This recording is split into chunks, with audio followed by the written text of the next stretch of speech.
Welcome to night 3 of the Pipe Classic Live, presented by GlasseX. I am your host, Eli from Vermont, Tawana, joined by my co-host, Raj and Tech. Raj, welcome the folks back here. Night 3, we are up in the space station, hovering thousands of feet above Burlington, Vermont, where the Pipe Classic is going down. Pipe Classic 15, the final Pipe Classic, the slam dunk competition of glass blowing, pipe making, lamp working, torch working. It's all functional glass. And Raj, it has been a crazy week so far. Yes. We're only halfway through, so this is where stamina starts to come into it for our competitors, everybody who's involved in this event, and a big shout out to everybody at the Bern team and the Pipe Classic team making it happen, including Steven and Tyler behind the cameras here, bringing us this beautiful production all the way up in space. Wasn't easy to set up, so shout out to everybody making it possible.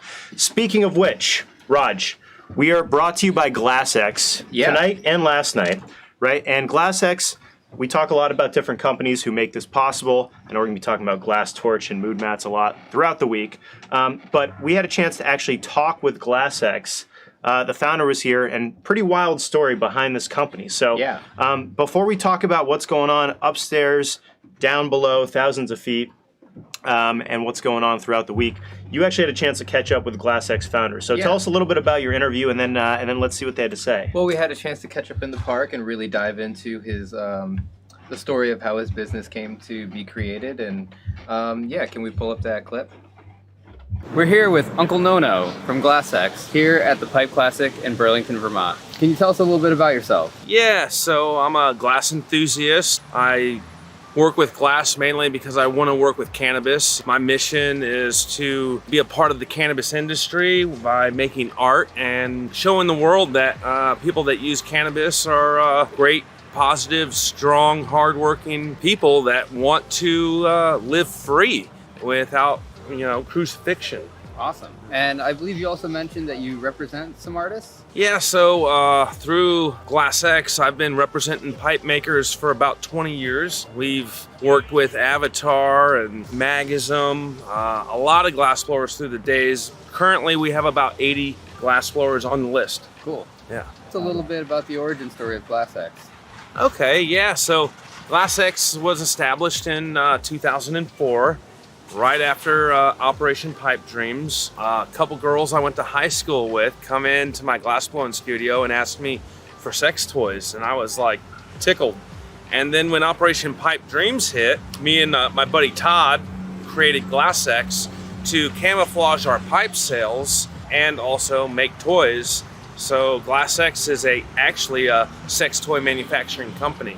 Oh, fantastic. Yeah. Because of the nature of pipes being semi-illegal, we've kind of lived behind the scenes representing pipe makers and putting all the focus towards them rather than putting any attention on us, because we kind of lived in the closet for the last 15 years, And how have you evolved since then? Well, we've evolved by loving what we do and working diligently to get our products out there, our glass blowers known, without being seen by the masses, because in our reality, we're too big to fail. If we were to fail, all these glass blowers wouldn't have worked, or at least they would have to figure out how to get their next paycheck. Right. So, I never wanted to step in the eyes of the government, because I didn't want to lose what we had with our pipe makers, our community, our core. Awesome. So you always put the pipe makers first. They're number one, man. Without Excellent. them, we don't have someone to make the art to make sure people can get their medicine delivered to them in a beautiful way. Awesome. Yeah. Well, Noah, I want to thank you for coming down to Pipe Classic and chatting Thanks, with us. Raj. Appreciate it. Yes, and for the artists at home, if you need some good representation, hit up Noah at GlasseX. Yes. All right, awesome. So big shout out again to GlasseX. Yeah, really fun story. Raj, it sounds like everybody gets tickled when GlasseX is involved. So really happy that Noah was there. Really like what they had to say about cannabis. One of the rules of the Pipe Classic is it's got to be functional. So shout out to GlasseX holding us down, keeping everything flowing smoothly, well lubricated, right? Any more? But seriously, big shout out to everybody who is down in the comments as well. We are on YouTube, we are on Facebook, both streams, Atom Bomb Glass, Hustle Headies in there. Raj does look heady AF. Strong agree. Oh, thank you. Looking very sharp, my friend. Space Triple X. I mean, I'm sure they've gotten that before, but very cool. And I think that's us because we're in the spaceship. Well, exactly. We're in the spaceship, and I really like what he had to say about just kind of cannabis being legitimized, coming up from the underground. I mean, a lot of people who are involved now. I mean, this is almost 20 years from the first Pipe Classic. Right, and talking about Operation Pipe Dreams and having to be underground and calling everything a tobacco product. And here we are, thousands of feet above Burlington, Vermont, where cannabis is legal and going to be sold in recreational stores soon, including, we hope, with our friends the Bern Gallery here.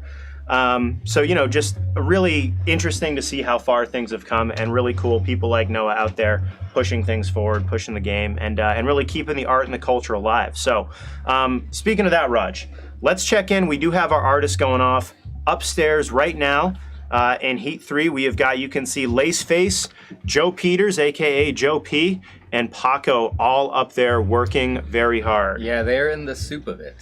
Yeah, literally. I mean, this is the folks down there. We're cool up here in the space station, but down there in Burlington, it's pretty hot. It's pretty muggy.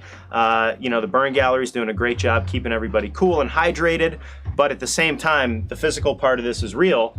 And then everybody also has to do the other heat in the morning. Yeah. So, there are a lot of distractions in the evenings at Pipe Classic. There's delicious food to be had, a lot of social activities and hanging out. So that's a big thing for the artist, I think making sure there was you're a lot on of point. distractions during the day today. Yeah.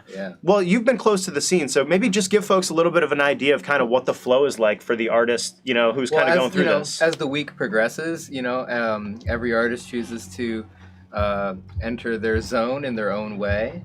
And usually towards the end of the week, it gets a little more rowdy of the entering in the zone.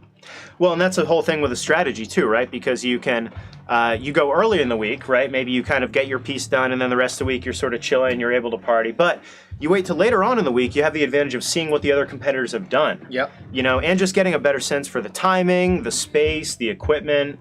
So pluses and minuses, and the folks that we have going are all professionals. Really, we talk about this. This is not the all-star game of pipe making. It's the dunk contest. 4 rules. It has to be made everything from scratch on site here at the Bern Gallery. It's got to be functional. So, Raj, let's check in on heat number 2. Right, so we're going to break this down from the heat that just finished. We can actually take a look at these pieces. And in addition to the art breakdown that we're going to do, we actually got Pipe Classic Insider, aka our man Liam out there on the floor, who has been talking to all of these artists throughout the heats and also right when they get off the floor. So let's check in with our first artist, who is going to be Ham Waterworks. Pipe Classic Insider has got the scoop right off the floor. So let's see what Ham had to say. Fresh off the torch with Ham after his second Pipe Classic performance after what? It's been almost 10 years? 11 years. 11 years, wow. Yeah. So back again after 11 years. We talked yesterday before your heat about this piece and how you're still tinkering with it on your way here. Yeah. How do you think it went with all of that preparation? It seems like it went pretty well. Yeah. I have some bank time for cold working tomorrow, so it's not quite done yet, but feeling pretty good about it. Great. And you feel like you can get it done in that cold working time left? Yeah, I think so. All right. Well, I hope so. You put on a hell of a show, so. Oh, well, thank you. Yeah, I can't wait to see the cold working, and congratulations again, man. Yeah. All right, so big shout out again to Liam the Pipe Classic Insider, and shout out to folks who are watching on the live stream. Go Kick Rocks, joining the stream, dropping in with the comments. Raj, break this down a little bit. Ham has been out there, really distinctive style. People know about the recycler, the percolator, now the aqueduct. We saw that on the news, actually. Yeah. Featured. So really visually arresting, pieces in a really distinct style. So give us a little bit of breakdown of what you saw with Ham's work here. So a couple of things that really struck me as unique was his choice of equipment. He went with I think it was like a Nortel Major Minor and some weird antique-looking hand torch. I don't know. I do see that torch a lot, but I don't know what it's called. And I thought that was just a real power move to not, come in with like the biggest thing he had, and just go with what he felt like was gonna create the best piece. Right. Using the specific technique that he was using, which was very clear-centric. And when you have the hotter torches, it's can be more difficult to get those nice even bends, which he got in order to shape the piece that he did the way he did. Right. I mean, and you just see these just really, really clean shapes and coils. And you talk about the equipment. We were talking about this with a Hick Dog breakdown the other night. Yeah. Really top the line, a lot of heavy tech, but you got to travel with this stuff. You got to be able to set it up. Low tech. It's got to work. So, sometimes the right tool for the job might not be the most high tech one. Yeah. The other thing I really love. Oh, by the way, those aren't coils. Those are cursive. Cursive, right? Cursive. Okay. And the other thing I really noticed is that the whole time he was working, he never really had a blow tube. He was either grabbing it from whatever angle he could get on it and working in multiple different parts of it. To be constantly cognitively aware of where all the hot spots are at every point, and that the fact that they are going to be at different points throughout the process of the piece. And then one of the earlier slides we saw, everything was mapped out, every single piece that he was going to make in order to do that. So there was clearly a lot of forethought that went into his piece. And you really see in that picture, and a big shout out to Nick Cosentino Photography. Pardon me, amici. Really got a lot of great shots here. You see the roadmap here. You see the cursive, the bend sort of already planned out. And this one with him, just really a raw display of that kind of style and artistry. Yeah. Like you said, pulling everything by hand, styling everything by hand. And again, big shout out to people who are on the scene. Liam the Pipe Classic Insider mentioned it. Hell of a show. So you can still get judges passes. The main party, the judging going down on Saturday down there on Earth below us a couple thousand feet. We also had our second competitor going off in heat number one. Heat number two was Icky. And a little bit of a shake-up from our original schedule, right? But let's take a look at Icky's interview with a Pipe Classic Insider coming right off the floor. All right, we're in the booth here with Icky, fresh off his heat. Got a little cold working time left. How do you think everything went in your first Pipe Classic? I think it went really well. Yeah. I'm really happy with how it all went out, or came out. I was really good on time. And I'm happy with how everything came out. No issues, no cracks, no fixes. It's all. And you were working in multiple mediums here. Wood, drills. I've got like an overall kind of wall hanging style piece. It's in just something a little different. Same aesthetic that I usually work in, but just something a little different that I've kind of had on the back burner for a while, and finally decided to try and make it work out for this. And in live competition, though. Yeah. It was fun to work outside of the glass and do something that was a little bit more, a little bit out of my normal thing. All right. Well, good luck on the rest of the cold working, and I can't wait to see how it turns out, man. Thank you.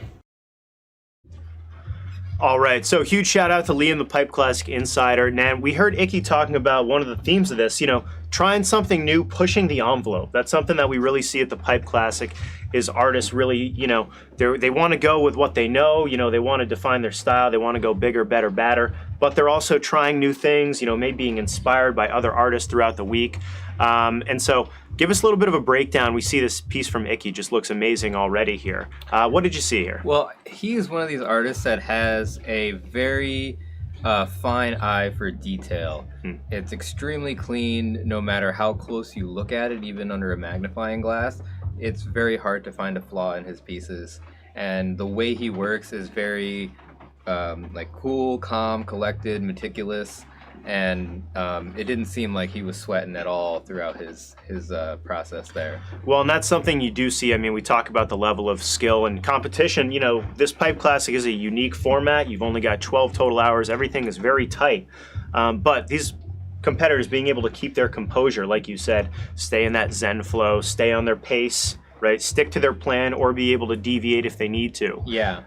So the other thing I really liked about the setup that he brought is he brought a small Smith hand torch, but he also brought that mid-range hand torch, and several times throughout different competitors' heats I was watching, it seems like there was moments where they wished they had a little more heat or a little less heat, and I think that was a smart choice to bring a range of hand torches.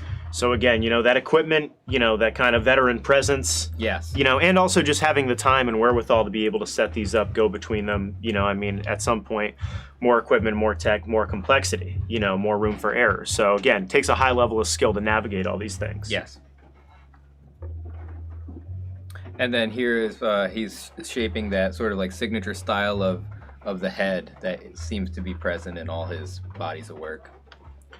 Now, speaking of bodies, I know we saw this has kind of been a theme, and it is a lot of the time in the Pipe Classic and with the artists that we have here. Figures, figurines, kind of shapes. Are you kind of seeing some themes develop through some of this work already? And have you seen people working, other artists working with kind of bodies, figures, animals, people, that kind of thing? I think every artist eventually wants to explore anatomy and bodies and natural shapes and forms at some point, and it's just an inevitability that it'll become part of their different bodies of work, no pun intended. Yeah, right. So again, very distinctive styles on display. Another one is Windstar Glass, our third competitor in heat number 2. Windstar came into this competition. I know she's worked with a lot of different artists throughout, including recently with Hick Dog over there in Iowa. But Windstar actually got in through the Pipe Classic qualifier in 2020. So one of 3 artists making their debuts here at the final Pipe Classic. Again, somebody with a really distinct style, that stained glass style.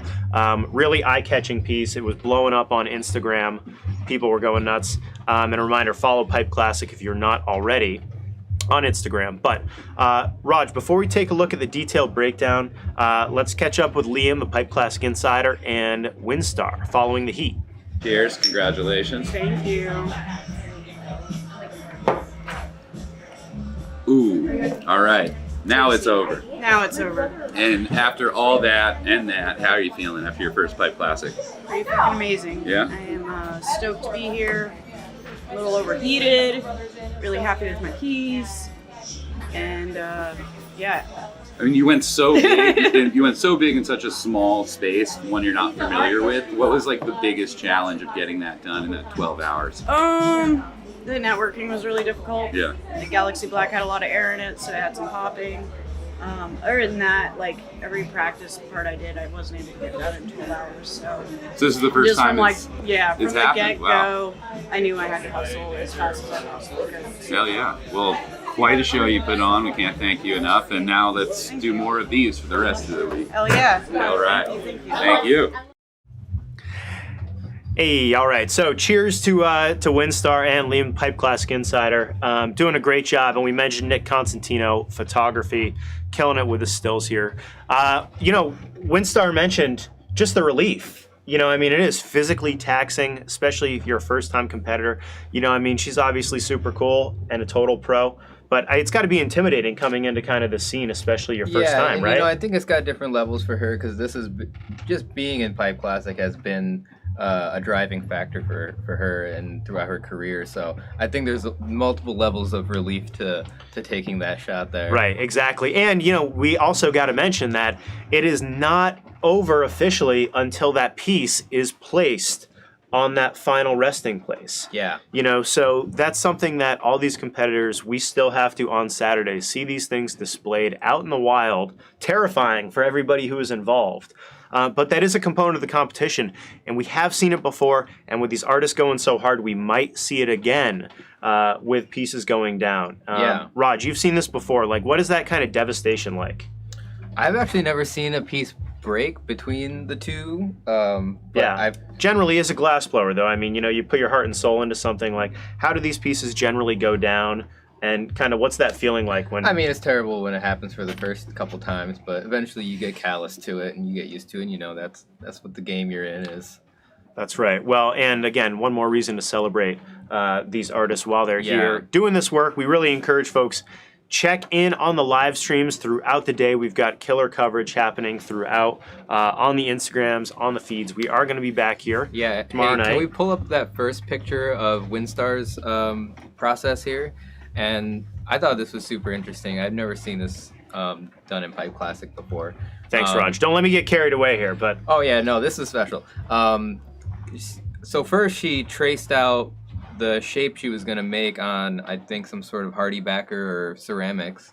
And then the next thing she did, which was interesting, was using sheets of Dichro unencased as the filler space for the wings.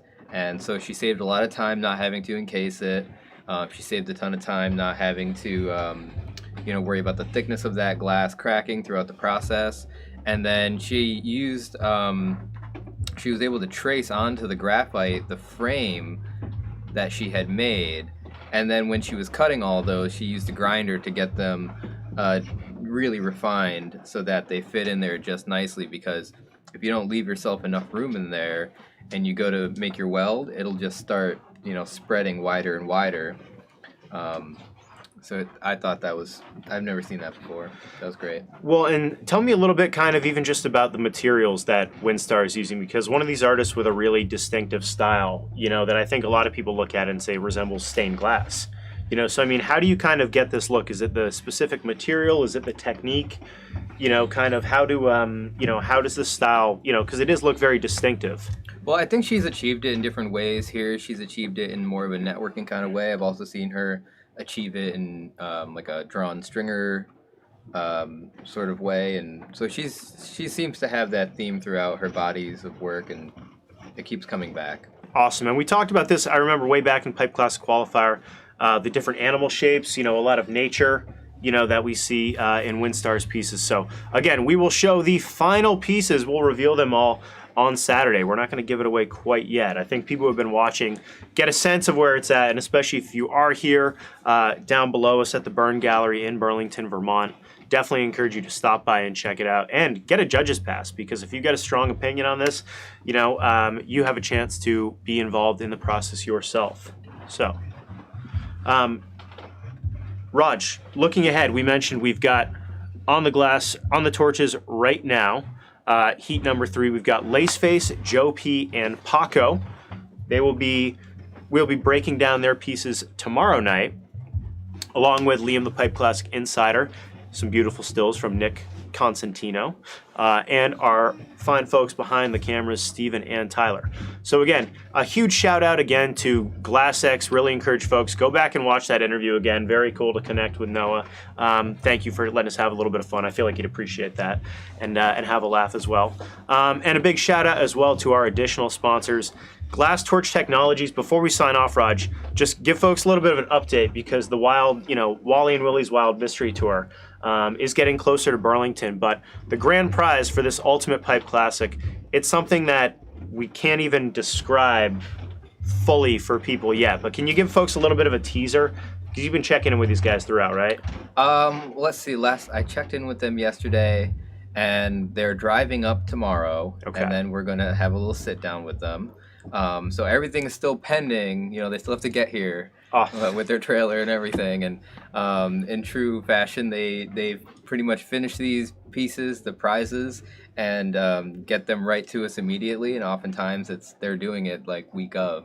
Beautiful. Because there's so much demand for their products. Well, and like you said, this is a special one-of-a-kind thing that is the prize here for Pipe Classic. A huge shout-out to Tito, Sarah, the entire Bern team who are holding this down. There's an enormous production going down to make this all possible, and as you can tell from the from those prizes, serious bragging rights, but also some real material gains on the line too. So shout-out again to Glass Torch Technologies, to Mood Mats, Sunset Lake CBD, Higher Elevation, Mr. Z, Glass Vegas. We encourage you guys, check all these folks out on Instagram as well. Glass Vegas, Fat Guy Edibles, The Men's Pipe Show, Bushy Beard, High Seas Gallery, Magic Man, Somewhere on the Mountain, Glass Alchemy, Canna Planners, Willie's Wood, Moksha Cannabis, saw them in the house, Perky Planet, Sticky Brand, The Scale, North Jersey Diamond Wheel, Formulation Station, we'll be throwing down at tomorrow's party, Appalachian Farms, Stoked, Off-Piste, and Full Circle Microbes. Thank you again to our production team making it happen behind the camera, and to all of you for tuning in. We cannot wait to join you tomorrow night for night number 4 of the Pipe Classic Live. Signing off from my host, Raj and Tech.